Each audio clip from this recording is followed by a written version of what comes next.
Muy buenas noches, estimada tutora y compañeros. Mi nombre es Uraimi Saraila Bernier García, estudiante del programa de licenciatura en Pedagogía Infantil e inscrita en el curso Desarrollo del Lenguaje en la Universidad Nacional Abierta y a Distancia. Los temas a desarrollar son los siguientes: la diferencia entre habla y lenguaje, trastorno de lenguaje y habla, explicación de los temas de comunicación con dos ejemplos de cada uno. Pero antes debemos de conocer qué es el habla.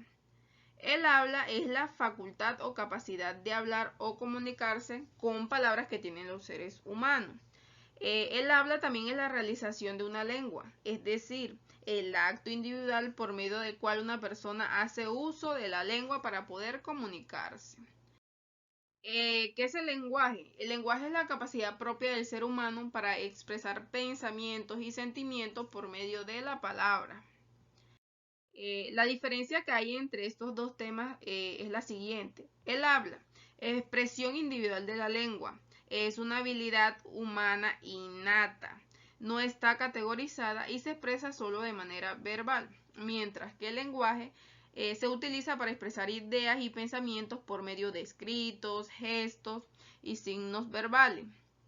Se ajusta dependiendo de la cultura, organización geográfica y etnia. También se puede dar de manera verbal o escrita. Y por último se puede expresar por medio de escritos, mensajes, señas, etc. El siguiente tema a tratar es el trastorno del lenguaje y habla.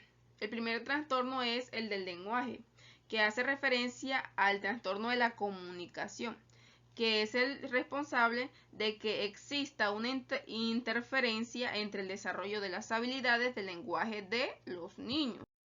Las causas de este trastorno es principalmente por la genética. Esto puede ocasionarse si la familia ha tenido o tiene dificultades al hablar, escuchar, escribir y leer. Un 50% al 70% de los niños con trastornos específicos del lenguaje tienen al menos un familiar que padezca este trastorno. Y los síntomas de este trastorno serían los siguientes: dificultad para aprender nuevas palabras y oraciones, dificultad para seguir instrucciones. Esto se da porque a los niños se les hace difícil entender, comprender las palabras que se les dicen. Y por último, problemas de lectura y dificultades al expresarse. El siguiente trastorno es el del habla. Este trastorno se da cuando los niños se les generan problemas para poder crear o formar sonidos del habla necesarios para tener una buena comunicación con los demás, lo que provoca una dificultad en la comprensión.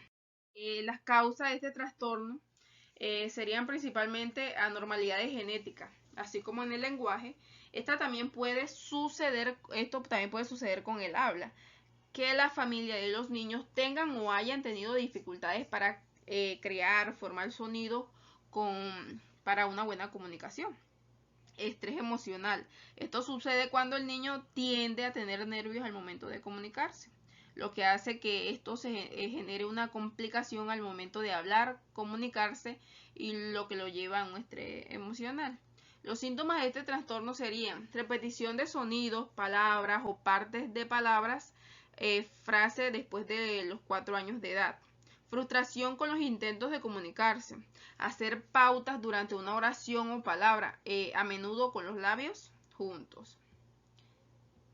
El último tema a tratar es los tipos de comunicación. El primer tipo de comunicación es la comunicación verbal, que es aquella donde el lenguaje es verbalizado, pues se utilizan las palabras ya sea de manera oral o escrita. Unos ejemplos claros con respecto a este tipo de comunicación serían saludar a otra persona por medio de un hola, por medio de un correo electrónico o un mensaje de texto, una llamada telefónica o la escritura de una carta, como lo pueden observar en las imágenes. El siguiente tipo de comunicación es la no verbal. En este caso, la comunicación se lleva a cabo sin la necesidad de utilizar las palabras, sino que se basa en la postura, los movimientos del cuerpo, los gestos, entre otros. Unos ejemplos claros de este tipo de comunicación serían la utilización de imágenes. un cartel en un centro comercial con la figura de un hombre y una mujer con flecha, esto nos está indicando dónde se encuentra el servicio. Utilización de sonido. A las 12 de la mañana suenan las campanas de una iglesia indicando que la misa ya va a comenzar.